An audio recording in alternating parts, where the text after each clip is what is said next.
Alright guys, welcome back to the another short video. In this video I'm going to show you how to measure the model training time in Python. So for that you need to import the time package, and then if you print out time.time, then you'll get the floating point of time in second.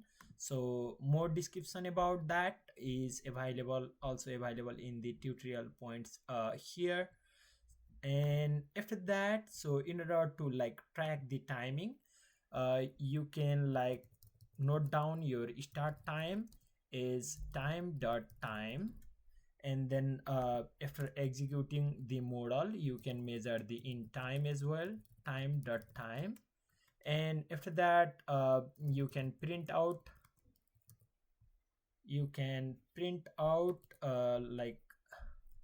the model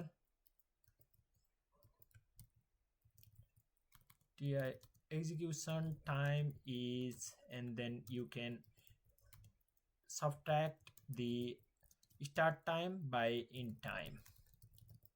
And if you run this function, so it will take the start time before training the model, and then we train the model over here, and then it will again note down the in time.